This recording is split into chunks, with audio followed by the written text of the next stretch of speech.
내가 그를 위하여 돕는 배필을 지으리라 하시니라. 내가 아버지께 구하겠으니 그가 또 다른 보혜사를 너희에게 주사 영원토록 너희와 함께 있게 하리라. 아멘. 아멘.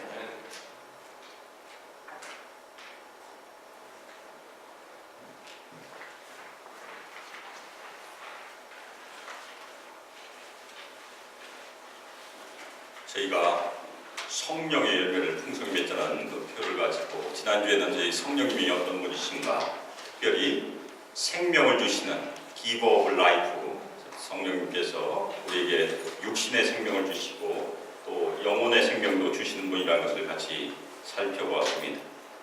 오늘은 교제의 영이신 성령님, 특별히 우리 교회의 영이신 성령님에 대해서 저희가 같이 살펴보고자 합니다. 탐 행크스가 주연했던 조난 영화인 캐스트 어웨이라는 영화를 보신 적 있습니까? 그래요. 못 보신 분들이 여러 분 계시네요. 페덱스 직원이었던 그 주인공이 너무나 일이 바빴어요. 그런데 크리스마스 이브에도 쉬지 못하고 비행기를 탔다가 비행기가 추락하고 맙니다. 눈을 떠보니 어디였죠? 무인도에 도착했어요. 그런데 그 무인도에서 산전수전을 다 겪어가면서 4년을 생존했어요. 그런데 4년 동안 혼자 있었던 것이 아니고 그곳에 친구가 하나 있었습니다. 어느 날 물에서 떠내려오는 배구공이 있었어요. 그런데 자신이 손이 다쳐서 손등에서 피로 사람의 얼굴을 그리고 친구 삼는데 그 친구의 이름이 윌슨이에요. 윌슨.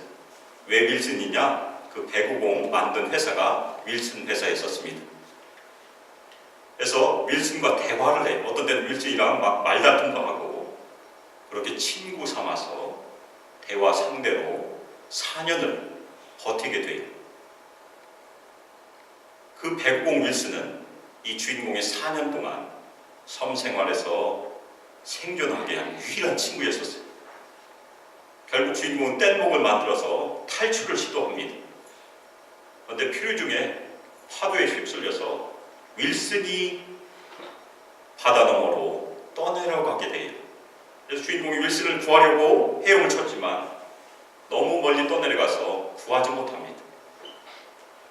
많이 구하려면 자신이 뗏목을 버리고 자신의 생명도 위태롭기 때문에 결국에는 윌슨을 눈물을 흘리면서 떠나보낸 장면이 그 영화 중에 있습니다. 아무도 없는 무인도에서 유일한 대화 상대였던 이 배구공 윌슨, 그 윌슨이라는 존재는 사람이 혼자 살도록 지어지지 않았다는 것이에요. 친구가 필요하고 공동체가 필요하고 가족이 필요한 존재로 하나님께서 지으셨다는 것을 보여준 한계예요. 창세기 보면 하나님께서 사람을 교제하도록 창조하셨고 공동체로 창조하셨다는 것을 창세기 2장에서 우리가 찾을 수 있습니다. 하나님께서는 흙으로 아담을 지으시고 그 코에 생기를 불어넣으심으로 아담이 살아있는 존재가 되었고 하나님께서는 아담을 위하여 동산 하나를 만들었어요. 그 동산의 이름은 무엇입니까? 에덴 동산. 그리고 아담을 통해서 에덴 동산을 가꾸게 하셨습니다. 그런데 아담이 혼자였기 때문에 하나님께서는 아담이 혼자 사는 것이 좋지 않다고 말씀하셨어요. 하나님께서 6일 동안 세상을 창조하시면서 성경은 뭐라고 얘기합니까? 하나님이 보시기에 좋았더라. 다 좋았어요. 그런데 좋지 않은 것이 딱 하나 생겼습니다. 부정적인 얘기가 성경에 처음으로 등장하는 그런 얘기.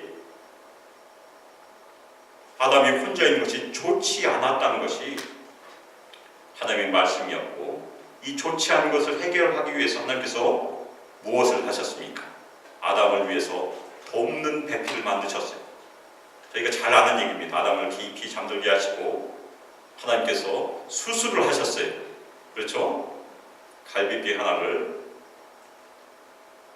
빼서 여자를 만드셨다는 것이 하와를 만드셨다는 것이 성경의 이야기입니다. 하나님께서 아담의 짝인 하와를 만드신 이야기. 그러면 이 돕는 배필은 어떤 뜻일까요? 이것은 원래 두 가지 말로 되어 있습니다. 하나는 돕는 자라는 말이 있어요. 저희 영어로 얘기하면 그냥 헬퍼예요, 헬퍼. 근데 이 말은 구약 성경에서 대부분 하나님께만 쓰이는 그런 말입니다. 그래서 우리가 인간이 하나님의 형상으로 되어 지음받았던 것은 하나님의 대표자, 대의자라는 그런 의미가 있어요. 그래서 우리 인간은 이 땅에서 다른 사람, 다른 동물들, 다른 피조물들을 도와야 하는, 하나님 대신해서 도와야 하는 조력자라는 그런 의미도 가지고 있습니다. 그런데 그 다음에 배필이라는 말, 우리말에서는 번역을 배필이라고 했었는데 영어 번역은 적당한이라는 것으로 번역한 경우가 많이 있습니다. 그런데 이것은 문자적으로 그의 상대편에서란 말이에요. 우리 상대편에 지금 사람이 있지 않습니까? 바로 그 조력자는 우리 앞에 있는 사람이라는 얘기입니다. 부부 사이에 서로 얼굴을 바라보세요. 부부 사이에 서로 바로 지금 상대편에 있지 않습니까? 바로 그 조력자라는 얘기입니다. 하나님께서 아담을 위하여 지은 존재는 아담 상대편에 존재하는 도움을 주는 사람이라는 그런 뜻입니다. 그런데 그 존재는 아담의 부족한 점을 채워주는 존재라는 얘기예요. 옛날에 어느 유명한 목사님이 이 구절을 설명하면서 아주 재미있게 설명해 주셨어요. 아담이 혼자 어디 가다가 구덩이에 빠져버렸어요. 근데 구덩이에서 누가 꺼내줘야 되는데 아무도 없으면 아무도 못 꺼내주지 않습니까? 그때 하와가 긴 장대를 통해서 꺼내줄 수 있지 않겠냐. 그것이 조력자의 의미라는 얘기입니다. 여자는 남자의 부족함을 채워주는 돕는 사람이고, 거꾸로 남자는 여자의 부족함을 채워주는 돕는 배필이라는 그런 의미입니다. 그런데 이것은 부부 사이만 뜻하지 않습니다. 이 상대 조력자라는 말은 사람에게 다른 사람이 꼭 필요하다는 말이에요.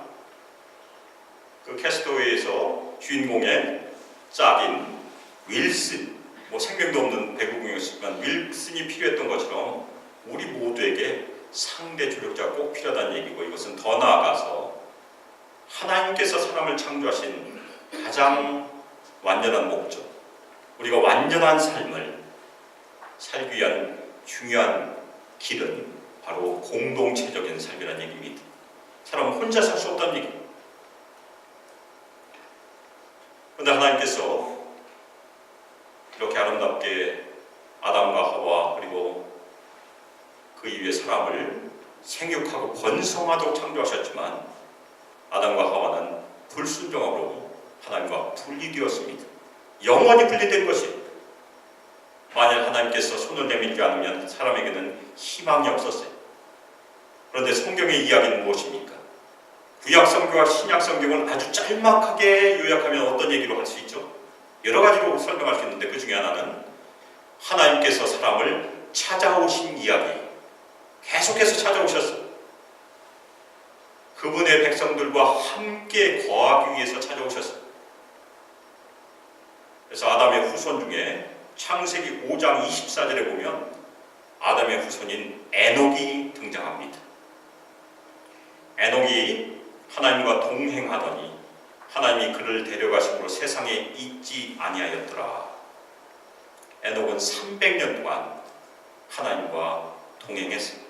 그 다음에 육신의 죽음을 보지 않고 하나님께서 이끌어 가셨다고 성경은 기록하고 있습니다.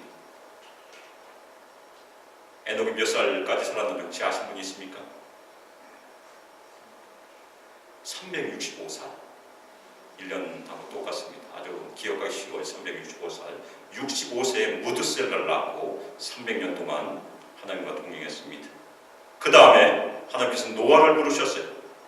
노아와 언약을 맺으셨죠. 홍수 이후에 무지개가 떴고, 무지개를 통해서 하나님께서 맺으신 언약이 무엇입니까? 다시는 자연재해를 통해서 이 세상을 멸망하지 않겠다.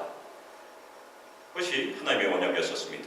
그리고 아브라함을 부르셨고, 할례를 통해서 아브라함과 언약을 맺으셨고, 그리고 모세를 부르셨고, 아브라함의 후손인 야곱을 통해서 난 이스라엘 백성들을 출애굽을 통해서 가나안 땅으로 인도하셨어요. 그 과정 가운데 맺으신 언약이 신의 산 언약입니다. 계속해서 하나님께서 자신을 나타내셨어요.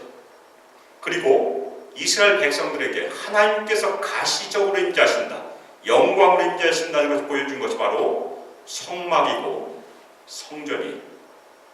성막과 성전이 왜 하나님의 영광이 있습니까? 그 안에 성궤가 있기 때문에. 성궤에 하나님의 영광이 항상 있었습니다. 지금은 없어요. 사라졌어요, 역사 가운데. 그래서 제가 한번 설교 가운데 얘기했었는데, 두 번째 성전 스룹바벨이 재건한 성전에서는 하나님의 영광이 보여졌다는 그런 기록이 없어요. 왜냐하면 거기는 성궤가 없기 때문에 그래요. 그런데 저희가 구약을 읽어보다 보면 이스라엘 백성들은 하나님께 순종하는데 성공했습니까? 실패했습니까? 실패했어요. 하나님께서 그렇게 사랑하셔서 이끌어주신 그 백성들이 실패했기 때문에 사실은 하나님께서는 다른 계획이 필요했습니다. 왜 그렇습니까? 거룩한 하나님께서는 반역한 백성들과 함께 계실 수 없기 때문에 그래요. 그래서 하나님께서 에스겔 선지자와 예레미야 선지를 통해서 새 언약을 약속하십니다.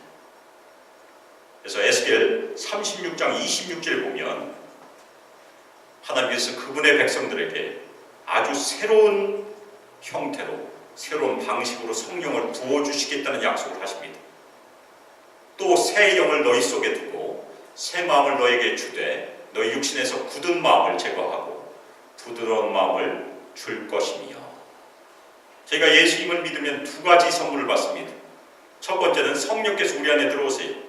그것이 첫 번째 선물이고 성령을 선물로 받습니다. 또 하나의 선물은 새 마음을 선물로 받아요. 새 마음이 바로 부드러운 마음이고 이것을 보통 경건한 마음, 순종하는 마음이라고 이해를 하고 있습니다. 또 하나, 에스겔서 맨 마지막에 가면, 에스겔서 후반부에 가면 엄청난 크기의 성전이 등장을 합니다. 그리고 그 성전이 세워지는 그 도배의 이름을 에스겔 선지자를 통해서 예언하는데 그것이 무엇입니까? 여호와 삼마, 여호와께서 거기 계신다는 그 이름으로 불려질 거라고 얘기하고 있습니다. 이것은 두 가지 의미로 우리에게 이루어집니다. 첫 번째는 여호와께서 거기 계신다는 것이 예수님을 통해서 이 땅에서 이루어져요. 왜 그렇습니까? 예수님께서 성전이 되시기 때문에. 그리고 예수님께서 다시 오실 때 다시 한번 이루어지는데 그때는 새 하늘과 새 땅, 새로운 성, 새 예루살렘이 내려오기 때문에 그렇습니다. 하나님께서 첫 번째 예수께서 오실 때 새로운 방식으로 성령이 임하신 것을 보여주시는데 바로 나사렛에서 나타난 한 남자를 통해서 그 일을 이루십니다. 나사렛 출신 예수, 그 사람을 사도 요한은 요한복음 1장 1절에서 뭐라고 부릅니까? 말씀이라고 불러요. 그런데 오늘 우리가 성경 교독을 한 맨 끝에 보면 1장 14절이 바로 그것입니다. 그 말씀이 우리 가운데 거하신다, 장막을 치신다는 얘기. 이것은 바로 성막 안에 하나님의 영광이 임했다, 쉐키나 영광이 임했다는 말과 똑같은 말입니다. 예수님께서 친히, 하나님의 아들이신 예수님께서 친히 이 지상의 영광으로 임하는 것이 바로 이 얘기. 그래서 예수님 자신이 성령이 되셨습니다. 예수님께서 임마누엘 하나님으로 이 땅에 계셨어요. 그 중에 하나가 12제자를 부르시고 12제자와 함께 거하셨습니다. 3년 동안을 동고동락하셨어요. 그 얘기가 마가복음 3장 14절 15절에 기록이 되어 있어요. 그리고 예수님께서 3년의 지상사역을 다 마치시고 십자가에 못 박혀 죽임을 당하기 전날 밤에 자신의 사역을 대신한 다른 분이 올 것을 예언하신 것이 오늘 저희가 공독한 요한복음 14장 16절 말씀입니다. 자신의 자기를 대신할 그분이 누구입니까? 또 다른 보혜사, 그냥 보혜사가 아니고 또 다른 보혜사, 어나더 카운슬러. 또 다른 보혜사라는 것은 예수님이 보혜사라는 얘기. 내가 3년 동안 너희를 위한 보혜사였었다. 그런데 또 다른 보혜사가 올 것이다. 그 말은 이 땅에 예수님 대신에 오실 성령님은 예수님의 사역을 이어받아서 예수님과 똑같은 사역을 지속하신다는 그 얘기입니다. 그래서 이 성령 하나님, 이 세상에 하나님과 예수님의 임재로 오신 분이 하나님의 영광을 드러내기 위해서, 예수님의 이름을 드러내기 위해서 오신 분이 성령 하나님입니다. 그런데 그 분께서 무슨 사역을 하십니까? 오늘 저희가 봉독한 16절 하반절에 있습니다. 영원히 너희와 함께 있을 것이다. 아멘. 너희와 항상 함께 거할 것이다. 하나님의 임재가 있다는 것입니다. 예수께서 승천하실 때 제자들에게 약속하신 말씀이 무엇입니까? 마태복음 28장 맨 끝절이 무엇입니까? 세상 끝날까지 너희와 항상 함께 있으리라. 임마누엘을 하겠다는 얘기. 바로 그것을 이루신 것이 바로 이 말씀입니다. 예수님께서는 성령을 통하여 그분의 제자들과 영원히 함께 계신다는 약속이 다들 믿으십니까? 또 하나 성령께서 하시는 사역은 이 보혜사라는 말에서 저희가 찾을 수 있습니다.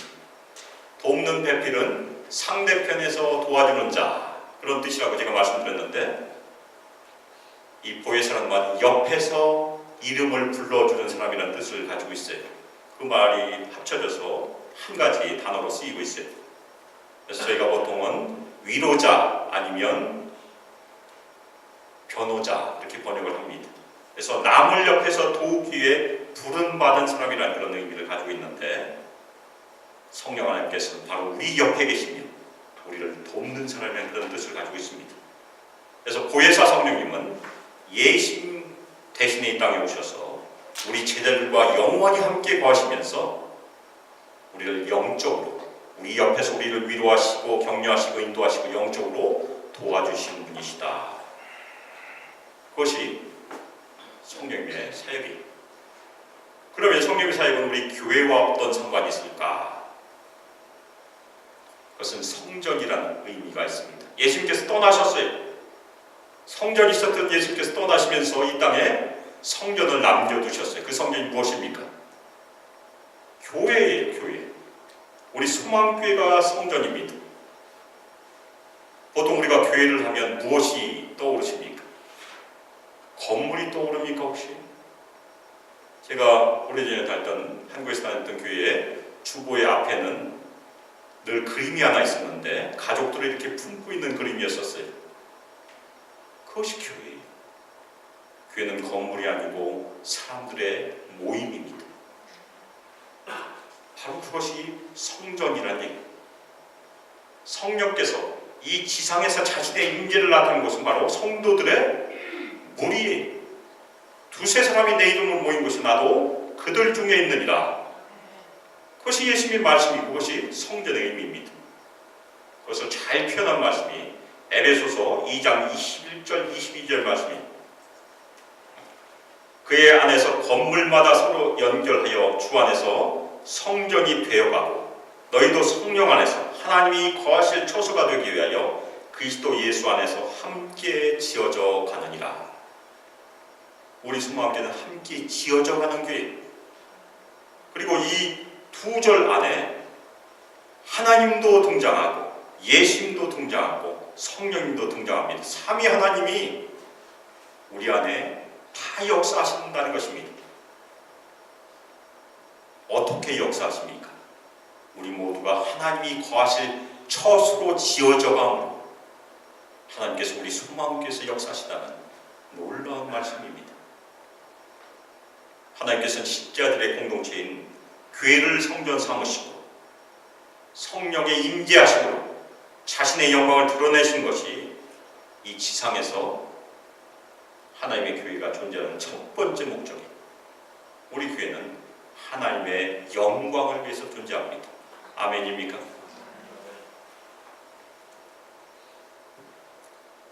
그러면 그 영광을 드러내기 위해서 성령께서 하신 사역이 많이 있어요.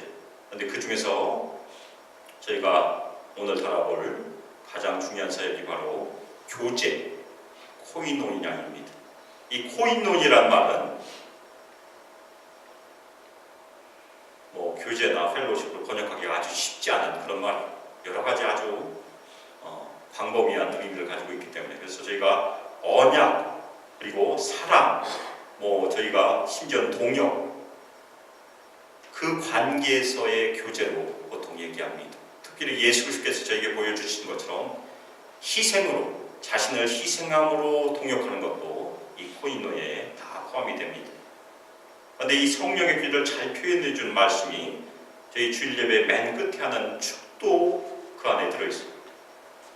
주 예수 그리스도의 은혜와 하나님의 사랑과 성령의 교통하심이 성령의 교제가 너희 무리와 함께 있을지어다. 아멘. 성령의 교제, 성령의 교통하심은 여러 가지로 해석할 수 있지만 그 중에 제일 중요한 해석은 성령께서 이끄시는 교통하심, 성령께서 인도하시는 교제라고 저희가 이해할 수 있습니다. 2차 세계대전 중에 영국 한 고원에서 있었던 일이 전쟁통에 부모를 잃은 전쟁 고아들이 많이 생기게 되어 있습니다. 그래서 그 고아들을 병원과 고원에 유치해서 양육을 했는데 다행히도 그곳은 먹을 것이 풍부했어요. 그런데 수용시설이 부족해지기 시작했습니다. 고아가 늘어나니까. 그래서 일부의 고아들을 가정에게 맡겼습니다. 저희가 그것을 보통 포스터 케어라고 하죠. 임시로 맡아주는 거니까. 그래서 일반 가정들이 입양해서 잠시 동안 맡아 키웠는데 그런데 일반 가정은 전쟁통이었으니까 먹을 것이 풍부하지 않았어요. 병원과 고아는 먹을 것이 풍부했고 일반 가정은 먹을 것이 부족했습니다. 그런데 얼마 후 고아들이 어떻게 자라고 있는지를 조사해 보게 되었습니다. 그런데 예상과 달리 가난한 일반 가정에서 입양된 아이들이 오히려 영양 공급이 잘 이루어진 병원이나 고원 아이들보다 더 건강했다는 얘기입니다. 이상한 일이죠. 왜 이런 결과가 나타났을까요? 병원이나 고아원은 일손이 너무 부족해서 아이들을 제대로 먹일 수가 없으니까 줄로 우유병을 매달아서 먹였다고 합니다. 아이들이 직접 아마 붙들어 자신들의 손으로 먹었던 것 같아요. 그런데 일반 가정에서는 어떻게 먹였습니까? 아이들을 안고 먹였다는 것입니다. 사랑의 접촉이 없었던 고아원이나 병원에 있는 아이들은 건강하게 양육되지 않았어요. 그런데 일반 가정에 입양된 아이들, 사랑의 접촉으로 양육된 아이들은 영양은 부족했지만 오히려 건강히 자랐다는 얘기입니다. 양육의 차이는 영양 상태, 영양 공부에 있지 않았다는 얘기. 어디 있었습니까? 사랑의 접촉에 있었다는 얘기. 우리의 영적인 성장도 똑같습니다. 우리의 영적인 건강을 위해서 사랑의 접촉이 필요하다는 얘기입니다. 사랑의 교제가 절실히 필요하다는 얘기. 우리가 예수님을 믿고 예수님을 주로 신하면 이미 천국에 들어가 있잖아요. 하나님의 나라 들어갔으니까 오늘 죽어도 천국에 갑니다. 교회 다니지 않아도, 예배 드리지 않아도, 혼자 비디오 보고 텔레비 보고 예배를 드려도 천국 갈 수 있어요.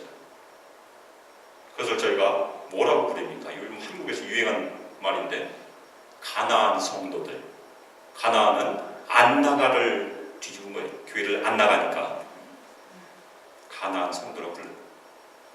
제가 한번 가나안 성도에 대해서 글을 읽었는데 카피숍에 가서 아이패드를 열고 거기서 유명한 목사님 딱 설교 클릭하고 이어폰 끼고 설교 다 듣고 감동받으면 딱 푸시해서 헌금 내고 요즘 푸시해서 헌금 낼 수 있는 교회들이 꽤 있어요.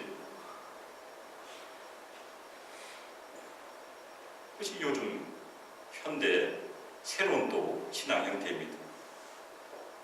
그런데 그것은 하나님께서 계획하신 것이 아니라는 것이 요한복음 10장 10절에 기록이 되어 있습니다. 도둑이 오는 것은 도둑질하고 죽이고 멸망시키는 것뿐이요 내가 온 것은 양으로 생명을 얻게 하고 더 풍성히 얻게 하려는 것이다. 첫 번째, 양으로 생명을 얻게 하는 것은 예수 그리스도께서 우리를 대신해서 죽으심으로 우리가 예수를 믿으면 이것을 당연히 얻게 되어 있습니다.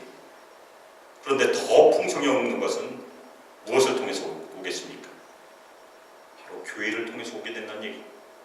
하나님께서 이 땅에 교회를 남겨두신 중요한 이유는, 우리 성도들을 위해서 중요한 이유는 이 땅에서 영적인 생명을 더 풍성히 얻도록 가족을 남겨두신 것입니다.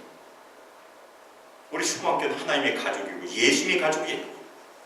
예수님께서 친히 그의 제자들을 형제라고 불렀다는 것이 성경에 기록이 되어 있습니다. 우리는 예수님의 형제 자매들이 아멘입니까?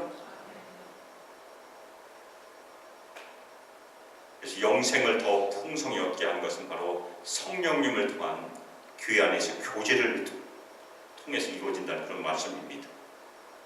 교회 안에서 사랑의 교제를 통해서, 사랑의 접촉을 통해서 이루어지는 것이 영적인 생명을 더 풍성히 하는 그런 길이라는 그런 말씀입니다. 성령께서는 교제의 영이시며 우리 수망교에 거하시는 하나님이십니다. 아멘입니까? 그러면 그 사랑의 교제를 우리가 어떻게 이루어갈까? 두 가지를 말씀드리겠습니다.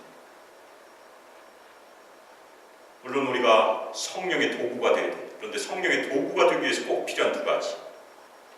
우리가 행동을 발걸음을 옮기기 전에 꼭 생각해야 될 두 가지가 있어요. 만일 에베소서 5장 18절에 있는 말씀처럼 우리 모두가 성령 충만함을 받으면 무슨 일이 일어나게 될까? 교회 안에서 우리 모든 성도들이 성령의 지배하에 있을 때는 무슨 일이 일어나게 될까? 바로 저희가 창세기에서 살펴보았던 말씀처럼 혼돈이 생기지 않고 질서가 생기게 돼 있고 일치가 생기게 돼 있고 조화가 생기게 돼 있어요. 유니티, 하모니, 코스모스가 성령께서 일하신 성령의 충만함의 결과들이라는 그런 말씀입니다. 왜 그렇습니까? 우리 성도들 안에 성령께서 사시는데 어떻게 성령이 성령을 거스를 수 있겠습니까?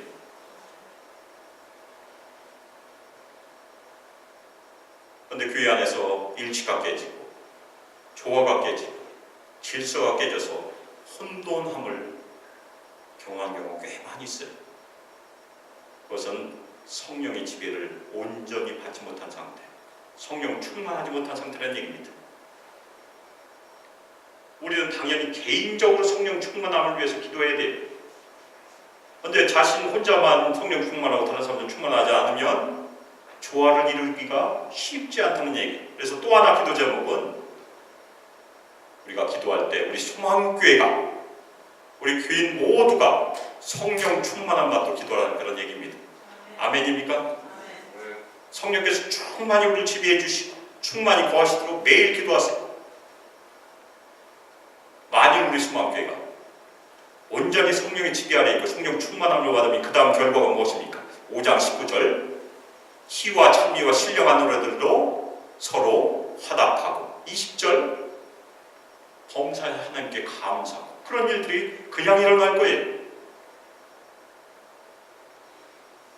또 하나 우리가 가슴에 새게 될 것은 무엇입니까? 우리 각 사람도 다 성령을 모시고 있는 성전이라는 것을 기억해야 된다는 얘기입니다. 우리 소망교회가 성전이고 성령이 우리 각 사람 안에도 계세요. 내주하신 성령님이 있어요. 그럼 예수 그리스도의 영이 우리 각 성도들에게 있습니다. 그런데 우리가 육신의 눈으로는 사람의 겉모습을 볼 따름이에요. 맞습니까? 그런데 우리가 겉모습을 보는 것을 뛰어넘어야 된다는 얘기입니다. 바로 그 성도 안에 거하시는 예수 그리스도를 보려고 노력하는 것이 저희가 해야 될 일이라는 얘기입니다. 다른 다른 신자들 대할 때 그 사람의 겉모습을 보지 않고 그 사람 안에 거하시는, 영으로 거하시는 예수를 본다면 많은 변화들이 생기게 될 것입니다. 우리가 그 사람을 사람으로 대하지 않고 죽게 하듯 대한다고 하면 어떻게 되겠습니까? 교회 공동체에서 변화가 일어나고, 가정에서도 변화가 일어나고, 자녀들과도 변화가 일어나고, 많은 변화가 있을 것입니다. 이것도 기도 제목이에요. 저절로 이루어지지 않아요. 두 가지 기도 제목을 제가 말씀드렸습니다. 기도하실 때마다 당연히 개인적으로 성령 충만함을 기도해야 되겠죠. 그리고 우리 공동체가, 소망교회가 성령으로 충만하기를 기도하시기를 주님의 이름으로 부탁드립니다. 또 하나는 우리의 육신의 눈을 넘어서 상대방의, 우리 성도들 안에 계신 예수를 바라볼 수 있도록 우리 눈을 열어주시고, 특별히 우리 성도들 대할 때, 부부 사이에 배우자를 대할 때 죽게 하듯 상대방을 대하도록 우리를 인도해 주시길, 그렇게 기도하시길 주님의 이름으로 축원합니다. 2019년 이제 한 달 지났지만 저희가 계속해서 꿈을 품고 먼 곳을 바라보는 자는 적어도 조금은 얻을 수 있습니다. 그렇죠? 아예 바라보지 않으면 아무것도 못 이루어지지만 저희가 2019년 풍성한 열매를 맺기를 결심을 하고 비전을 품었다면 계속 바라봐야 돼요. 그래서 2019년 성령께서 우리 안에 충만히 거하셔서 우리가 은혜 안에서, 사랑 안에서 풍성한 교제를 이루시길 주님의 이름으로 축원합니다. 그리고 우리가 서로 사람을 보지 말고 우리 안에 영으로 거하시는 예수 그리스도를 바라보시길 주님의 이름으로 축원합니다. 또 서로 만날 때마다 죽게 하고 서로 복종하시길. 에베소서 6장 계속 5장 읽다 보면 그 다음에 또 서로 피차 복종하라, 그 말씀 그 다음에 있어요. 피차 복종하시길 주님의 이름으로 축원합니다. 예수 그리스도께 하듯 서로 존중하시고 서로 사랑하실 주님의 이름으로 축원합니다. 그 일들을 통해서 2019년 우리 소망교회 안에 계신 성령의 지배를 온전히 받아서 아름다운 조화와 일치와 질서를 이루는 주님의 교회를 이루어가는 제 소망교회가 되기를 예수 그리스도의 이름으로 축복하며 기도합니다. 이 시간 합심해서 기도하실 때 성령께서는 교제예요. 우리 소망교회 영이십니다. 여기 계세요. 우리가 만질 수 없지만 바로 여기 계신다는 것이 우리의 믿음입니다. 그래서 성령께서 우리를 온전히 지배하여 주시고 인도하여 주셔서 우리가 성도 간에 사람을 보지 않게 도와주시고 죽게 하듯 예수 그리스도를 바라보듯 그렇게 대하게 주님께서 인도하여 주시고, 특별히 우리가 성령께 순종함으로 2019년 일치를 이루고 아름다운 조화와 질서를 이루어가는 한 해로 우리 소망교회를 축복하여 주시길 시간 합심해서 기도하겠습니다.